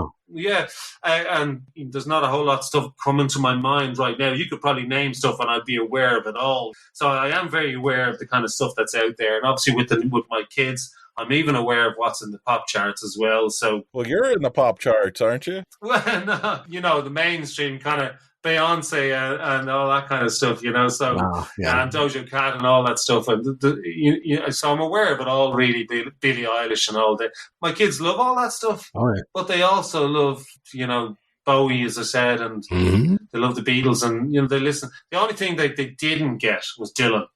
Yeah, I think you just have to be in the right place. I didn't get into Dylan until I was really around my 30s before Dylan really hit me. Yeah, I'd say about the same. Yeah, well, I tell you, it's a funny story because we live in an apartment here. When the lockdown happened first, my wife said to me, "Okay, you're going to paint the whole apartment, because you're sitting at home doing nothing. At least at the end of this we didn't know how long it was going to last." Mm-hmm. So I started painting the whole apartment, and I said, "Okay, well, I'm going to listen to music the whole time I'm here." So I was putting on lots of different records, and I put on the first 2 or 3 Dylan records. Not the first one, sorry, but Times Are Changing, Another Side of Bob Dylan, and those things. And he was singing about Hattie Carroll and Masters of War and all that kind of stuff. And my kids were going, "Dad, please, it's just too sad." Yeah, it's because it gives you this kind of feeling of famine and the Dust Bowl and and poverty, and it launches you into this very kind of bleak world where people are killing their children and killing themselves. Right, I get that. Yeah, and because I got it as well. And what Brian Eno said about pop music is that the best pop music creates an alternative world. And that's really true. Yeah. When you listen to Bowie or you listen to Hendrix or The Doors or any music that kind of catches, you're like, where's that from? I mean, when I heard The Doors first, I was like, is that like from ancient Greece or something? Right. It's like you don't know where it comes from. It doesn't have a historical. And with Dylan, it was like when I heard it first, it's kind of one of those moments like when I heard the Beatles first. I do remember exactly when he first hit me. And I remember it's the experience, the emotional experience, and that feeling of like, where's this guy from? I mean, is he from the 1920s? He has this image of a kind of hobo traveling around like Woody Guthrie, and for all I knew at the time, that could have been what he was about.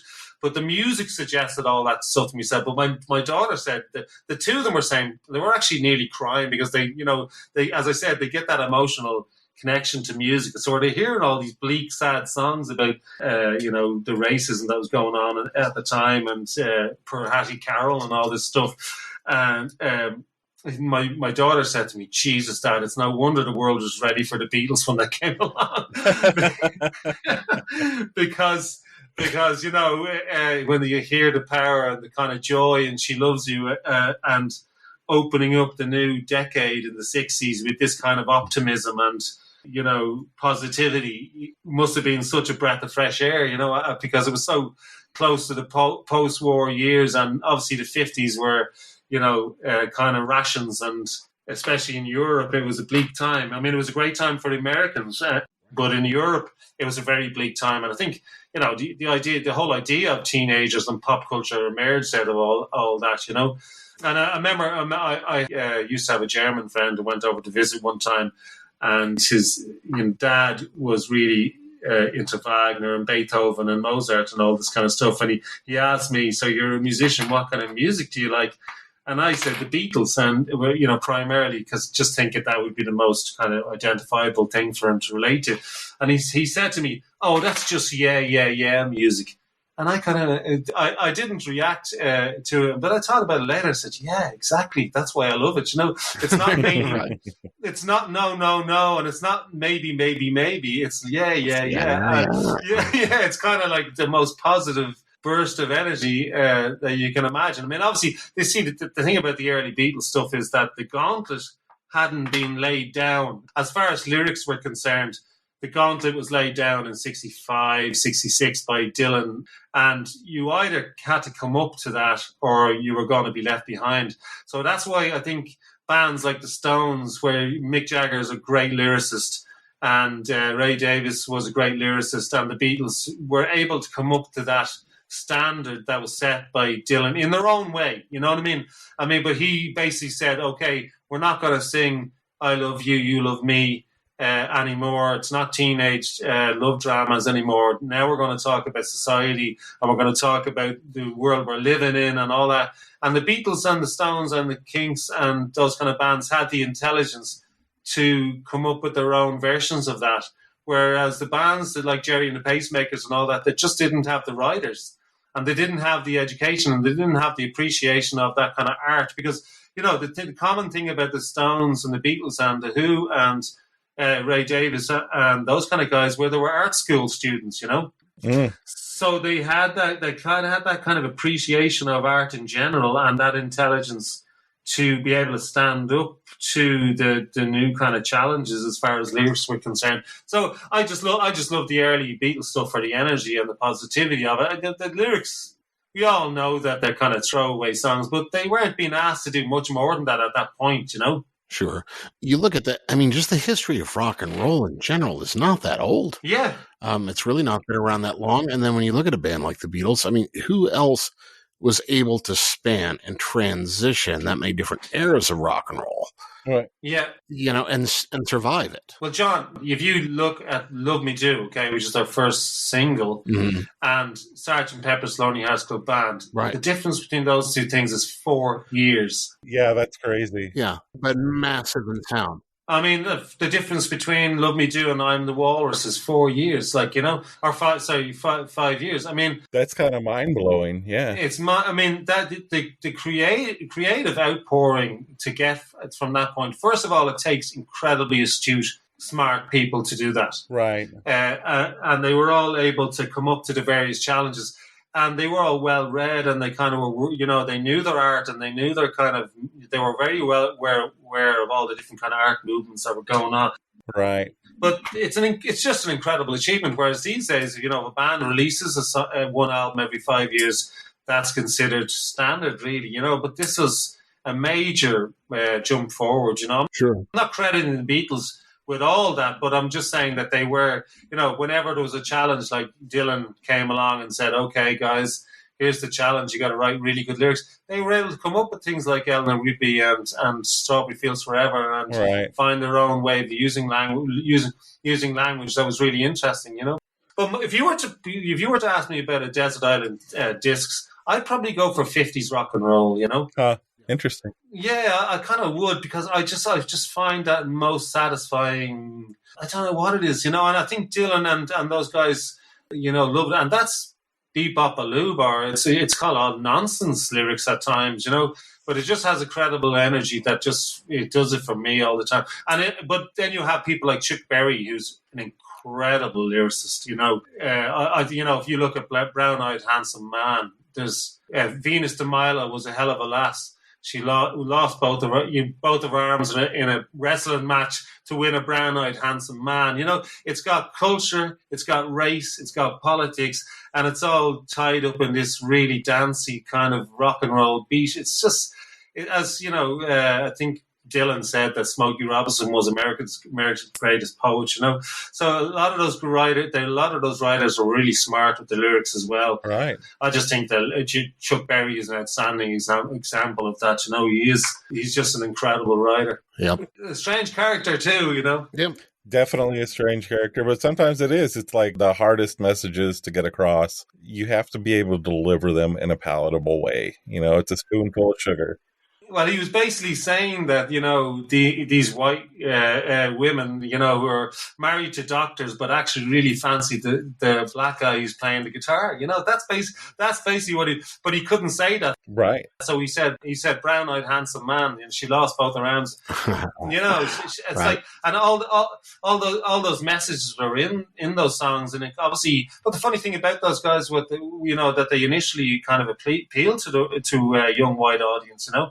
And with people like Sam and Dave and Otis Redding and all those guys, they only found their place when they came to Europe, you know? Right. And it's the same with Miles Davis and those jazz guys. When they came to Europe first, they were just blown away by how well they were treated. I mean, they were put up as really, you know, fantastic, genius artists in their own right.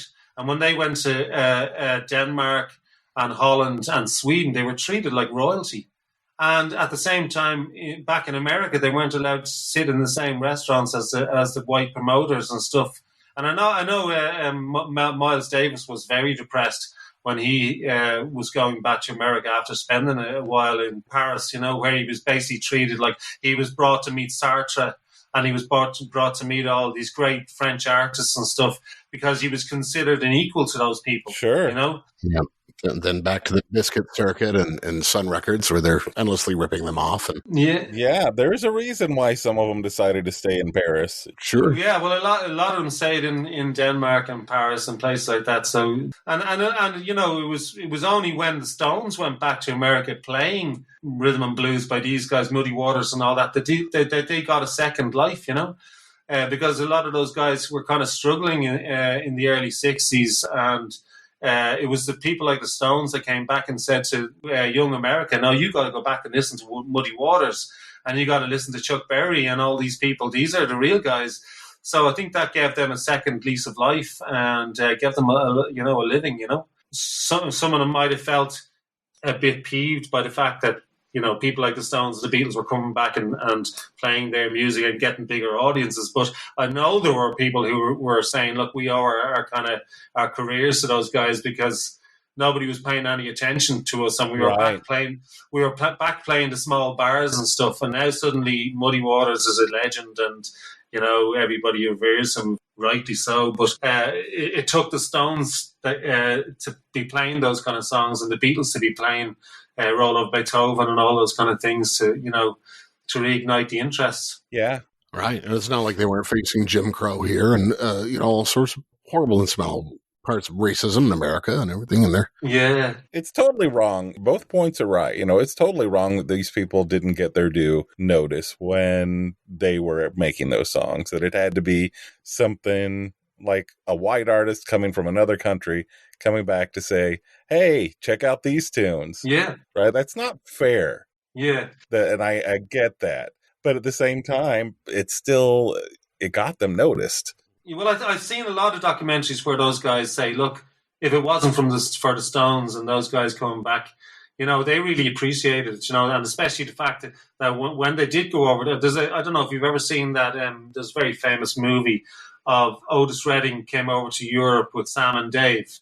And it was basically Booker T and the MGs with a backing band. And the crowds are just going crazy, and they're in Sweden, and they were literally blown away. Those guys were blown away by the way they were treated and the reaction they got. And, it made a lot of their careers and get them. Then obviously Montreal and those kind of festivals came along. But it was the same thing with Hendrix, wasn't it? He had to come to England to find his feet and find his audience. But obviously, look, I just think that I think that early rock and roll stuff is mind-blowingly innovative, and nothing really compares to that explosion. I mean, we've had eras since then where things jump, but if you think about the 1940s, I mean, if you come out of the 1940s and it's wartime Europe and it's wartime America. 1952 is when Chuck Berry released his first single, Maybelline. That jump, I think when you see characters like Jerry Lee Lewis and Little Richard and those kind of guys, that is shocking. Sure. On a level that really hasn't been experienced. I mean, punk was trying to be shocking, It came along and it tried to shock, but I don't think it could have been comparable to characters like Little Richard and Jerry Lee Lewis coming on the scene. Yeah.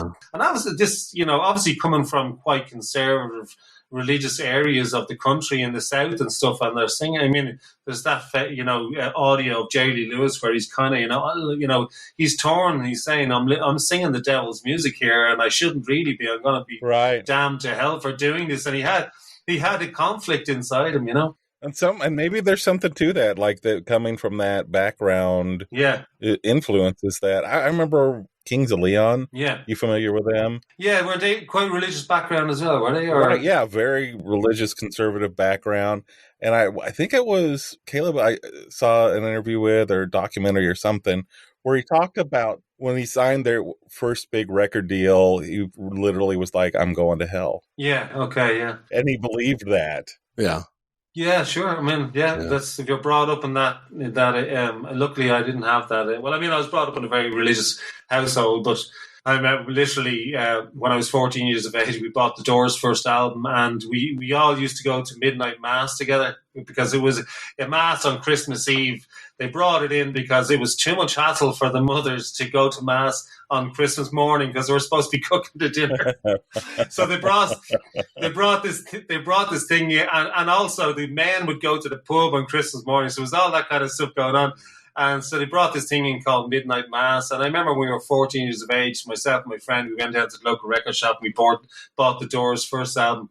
And instead of going to Midnight Mass, we snuck off to his house and we turned off the lights. So we were on our own, and we listened to the first album of the Doors with the lights off instead of going to midnight mass. It was like, this is kind of a religious experience, you know. Sure. So yeah, that was the last time I ever went to mass. But my parents were very Christian. But that was it for me, you know. It was musical from then. I think we had a thing in Ireland called Catholic guilt. Sure. That I know a lot of the people refer to when contraceptive and all that kind of stuff came into Ireland. Sure. I never remotely felt any of that kind of thing, you know. I mustn't have been religious enough, but that just didn't enter my lexicon at all. But I know there are people who say they had it. I never experienced it at all. So, but I didn't grow up in these places that, you know, Jerry Lee Lewis and you know, where your religion and your politics are just so tied together, you know. Yeah, we did. Yeah. Oh yeah. You still are. Yeah, a lot. It's around us. We're in little blue islands where we're at. It's that's very red. Yeah. Well, I mean, I have to caution myself because I've been watching American politics and American culture pretty much obsessively since Reagan, you know. Yeah. So I'm extremely aware of the comings and goings and what's happened. I've like my kind of one of my hobbies, but I have to caution myself that this isn't really America. You can watch too much negativity about, you know, Trump supporters, and you can think, oh, Americans are crazy, but that's not really American. I mean, you go to New York or something like that, or you go to different parts of America, a lot of people don't care about it. It's about 30% of us, though, which is it's scary how many of us that is. It's enough. Well, I tried to work it out. I mean, you have about 40% of people in America voting, right? Right. If that, yeah. Yeah, okay. So if you say 40%, so 20% of them are Republican, 20% are Democrats, 60% don't care. So if it's 20% of them are Republicans, that's a very small percentage of the world population that get such a huge say over what goes on in the rest of the world. You know, and I actually sat down with my daughter there not so long ago, and we actually worked it out because there's 6 billion people in the world. There's 350 million people in America. Divide that by or figure out 20% of them, and a tiny percentage of the American population is getting to say there's going to be a war in Iraq, there's going to be a war in Afghanistan. The squeaky wheel. That's crazy, isn't it, really? You know what I mean? And it is. But I don't know if you're familiar, but I mean, I obviously follow things like the Majority Report and Democracy Now! And different channels on YouTube for American news and stuff like that. And you get constantly kind of to get this information about the Trump world and Trump supporters and the anti-vaxxers and, you know, the conspiracy nuts that are going on. But I know it's enough of a percentage to worry about. Yeah. But it's still a small percentage, you know. Well, and as they say, the squeaky wheel gets the grease, and you know. Sure. And here's where probably I'm a little more nervous. Yeah. With it is because I felt very much that way, you know, 6 years ago when Trump first said he was going to run, when he's coming down the big escalator, saying he's going to run. I'm like, please run. This guy's a joke. Yeah. Oh, shit. Was I wrong? Yeah. Well, Trump has one thing that, you know, he goes exactly. He doesn't have a team of people telling him, oh, this is going to be good for your polling. This is going to be good for getting money from donors. He just was telling you exactly how he felt. And that's what people reacted to, I think, because he struck a chord with a lot of people who have very dark impulses. Sure. And his dark impulses resonated with their dark impulses.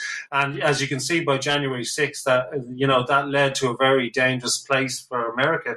But I have one thing to say to you guys. I'd love to hear your opinion about this, but I've been saying this for a long, long time. my take on it is the biggest problem with America is Fox News, and it has been for years. It's a huge one. Yeah, it's a big bite. It's broader than just Fox News, but it is a big, big part of it. So it goes back to the Reagan era. Yeah. Really, and there was something called the Fairness Doctrine. Yeah. And what it was it basically said, you've got to have square news. It's got to be level. Yeah. And they took that away during the Reagan era, and that's when the Rush Limbaughs popped up. And suddenly they could talk all conservative all the time. And they were able to just gradually push that bubble further and further and further to where the more and more ridiculous stuff started making sense. And liberals didn't follow suit nearly so much with that.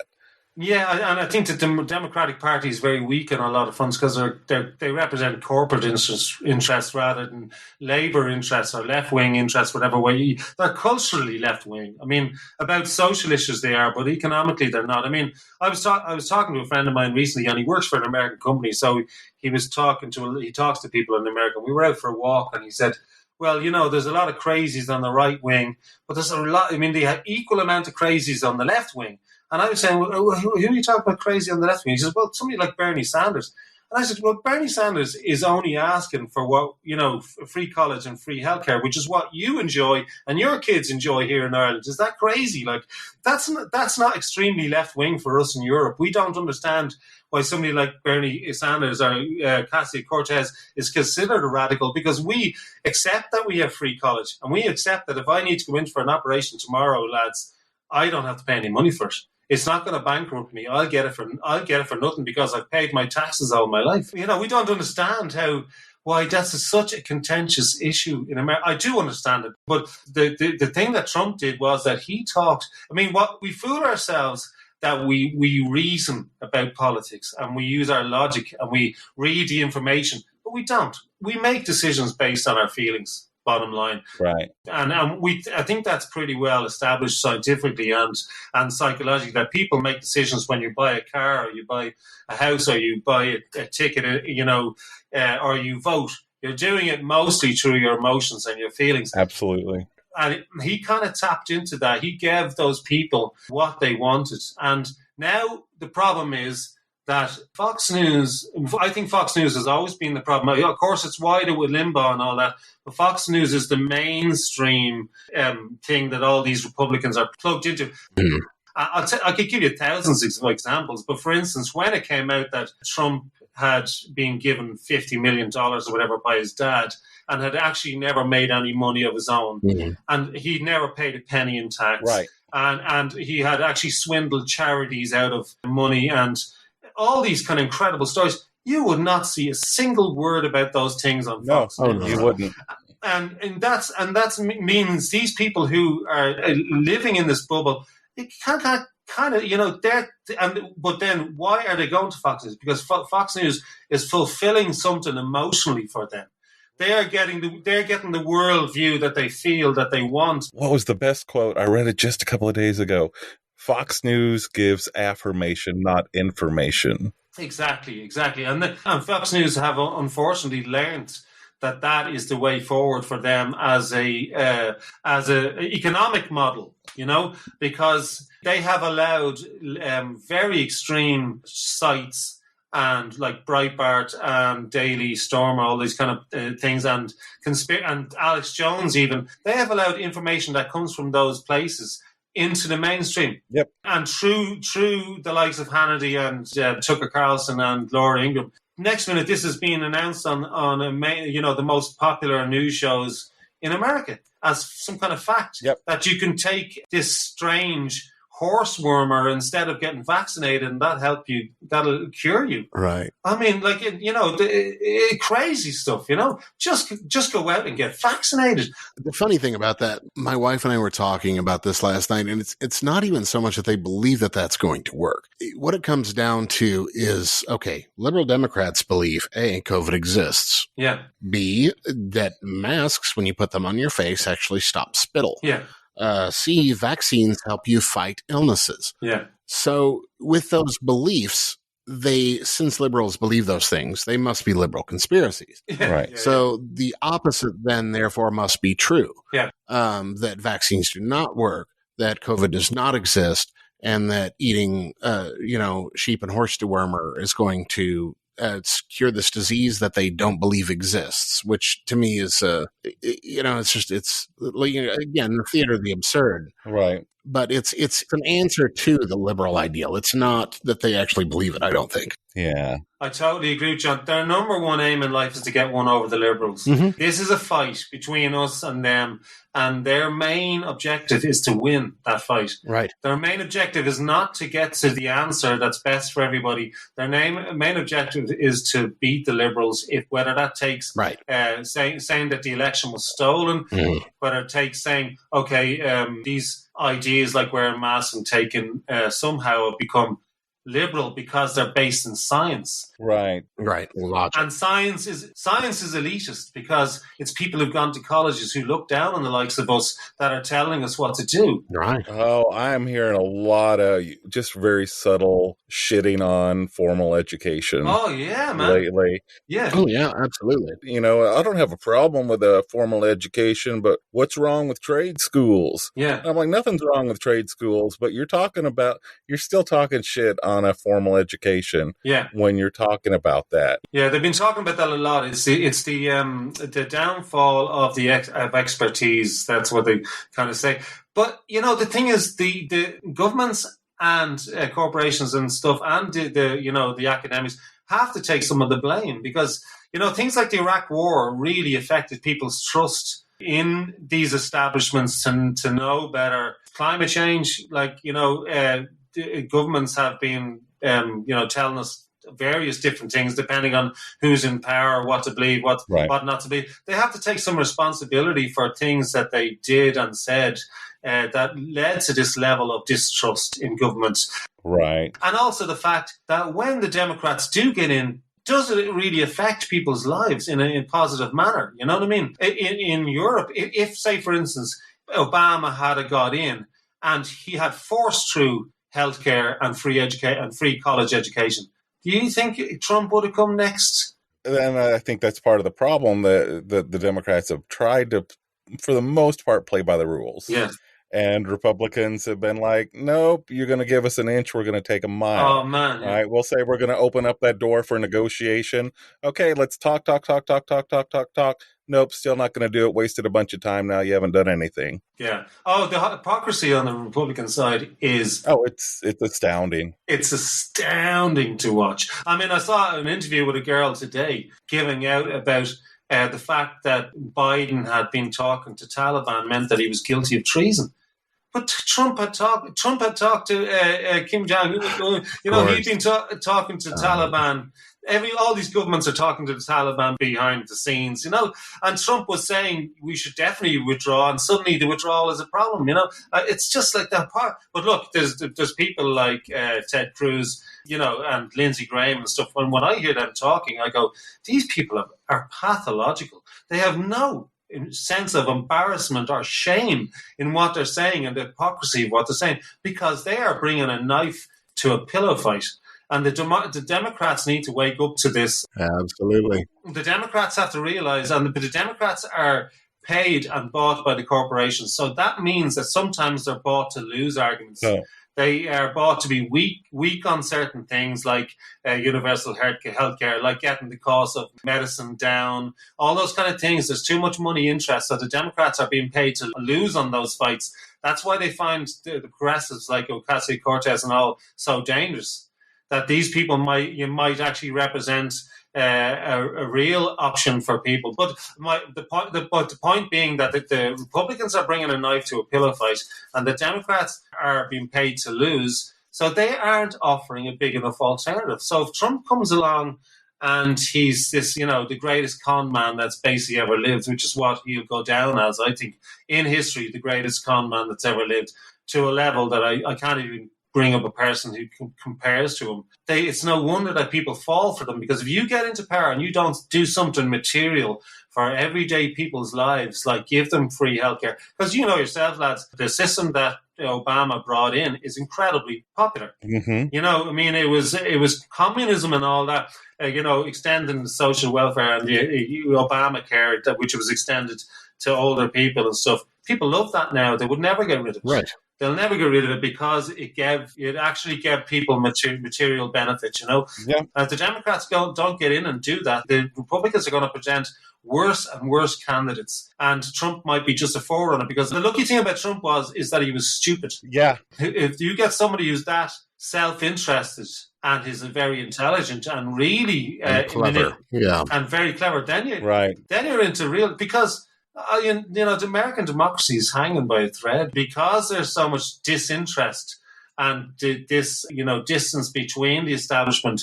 You've only got 40% of people voting. That's a problem in itself. Right. Why are more people not involved? Why are not more people engaged? Because the bottom line, it doesn't matter if the Democrats are in or Republicans are in. Right. And that there is central to your problem. If it matters who's in, then you will see more people engaging. Right. I think it does. Right. And I think we're starting to see that. And I think we're seeing, a president who's not trying to get the headlines right now. He's trying to get stuff done. At least that's my impression. Yeah. Yeah. Trying to clean the house. And I'm hopeful for that. Mm. I'm a little worried that he's uncomfortable with changing the filibuster or bringing in more Supreme Court people. Yeah. Because I'm sorry, if it were a normal country right now, I would say leave those things alone. Yeah. But we can't. The other side has already worked out so many unfair advantages that there's got to be something to level that playing field. And I don't like them. I hate that it's to that point, but we're going to have to make those changes, I think, if we're going to make any real change. Well, I agree with you. I mean, there's been some things that I've been disappointed with Biden, and there's some things that I've been kind of surprised with him, and kind of, there's been positive noises from Nancy Pelosi recently about the infrastructure bill and stuff, and she's insisting that it goes through, and, so there has been a little shift, I think, towards the left. I think they realize that Trump is a warning sign, and the January 6th event really has shaken people up, that this, as it's all been said before, but democracy is something you can't take for granted, and you have to keep working at it. Absolutely. And you have to you have to make people have skin in the game. They have to have something at the end of it. If they're going to bother going out to vote, it can't just be about personalities. Right.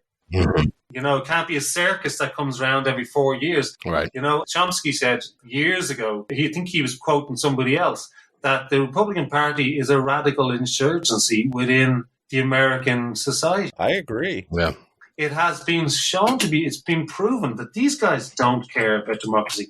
They don't care about freedoms. Right. They will do anything for power. Absolutely. And that is the warning that you need to heed. And what's sad is that they don't see it. No. Right? They can't see that within themselves, and it's glaringly obvious. And this is how John and I end up staying up until 4:00 in the morning. Okay, yeah. Right. Well, I'm also worried about today, that it may be a very big test of things to come. We're facing a massive natural disaster on the Gulf Coast right now. Hurricane Ida. I'm worried about that. Yeah. I think tied for the largest hurricane that's ever hit the Gulf Coast. It's beyond Katrina, tied for the largest one since 1850. Jesus. We'll see what the damages are. Yeah, incredible. Yeah, post this podcast, but it's going to be it's going to call for us to come together, I think, in ways that we have not for quite some time. Yeah, I mean, it's one of those things where these kind of things kind of wake you up. I mean, I'm not saying this is related to climate change at all. I don't know if it is or not. And to be honest, lads, I just want to say I enjoying this chat about your politics and all that, but it's not my country; it's your country. I'm just telling you this from an outsider's perspective. We appreciate that. Oh, and we love that perspective. Yeah. I mean, even when I used to go up to Belfast, I mean, a lot of times we used to go up and play in Belfast, and sometimes you'd be invited back to parties, and the subject of politics would come up, and you have to be extremely careful about what you say, because you're not living there, Sure. It's easy for you to start sympathizing with the IRA or the British army or whatever side you want to be on, but these people have to live with it day in, day out. Right. So I wouldn't tell anybody how to live or anything like that. This is just a viewpoint from my perspective. But the whole thing with the extreme weather events, the fires in California, and even here in Europe and stuff, at some point it's going to be more expensive to deal with these natural disasters than it is to actually just transfer to green energy and just see whether that works or not, Right. I mean, it's going to be an economic decision at the end of the day because these events are causing such hardship and financially as well as personally, Right. So I often wondered if there was an asteroid heading towards the Middle East and the Jews and the Muslims and all the groups that were there had to get together to actually knock this thing out of the sky. Sure. They'd pretty soon be cooperating with each other, Maybe. Maybe not. You could, this could be sent by Allah or it could be sent by God. Or right. They could be having, I'm sure there's going to be people having those arguments as well, which kind of is what we're at the moment, isn't it? I mean, it is. We know we need to do something about climate change, but everybody's arguing about, the levels of what we have to do and stuff. Now, it's just like, I would just say, like, the anti-vaxxers, for instance, I mean, this is a good example of material reality of these decisions. I mean, 99% of people who are now dying of COVID are not vaccinated. Right. So do you need any clear evidence? You don't, but it's not evidence-based. Well, these people just don't believe that that's evidence. They don't believe the sources that's coming from. Even when Trump got up the other day at a rally and said, please get vaccinated, they booed him. Right. Because they booed him. Yeah, there's some base. They don't want to hear it. That doesn't massage their feelings. They want to go to news sources, their feelings, their emotions are being massaged. Yeah. That's why they went to Trump. That's why they're going to Alex Jones and they're going to these extreme places. Yeah. They're not even happy with Fox anymore because Fox have decided to call Arizona for Biden too early, and that hurt their feelings, Right. So, like, it's all about their emotions, and it's all about getting one up on the liberals. Yeah. And they're going to go to more and more extreme places to get that fix. Yep. They are. It's addiction. Yeah, it's a fix. So, lads, tell me, what time is it where you are at the moment? It is a little after 4. Is it 4 a.m? No, afternoon. Oh, okay. Well, listen, thanks for giving me your Sunday afternoon. I really appreciate it. Yeah. Oh, man, thanks for joining us. We really appreciated you. Yeah. I don't think we introduced you. That's our new record. I think we went 2 hours without introducing someone. 2 hours without an introduction. Who are we speaking with? Brendan Tallon. Brendan, nice to have you. Oh, let's get this started. You forgot, did you? You forgot who you were talking to as well. Oh, yeah. You want to hit the record button, Matt? Go ahead. Yeah. We're going to go. All right. Listen, lads, it was a pleasure talking to you. Absolutely. Had a blast. Thanks for coming on. Yes, had a good time. Hopefully we can hook up again sometime, have a chat again sometime. Would love to. Absolutely.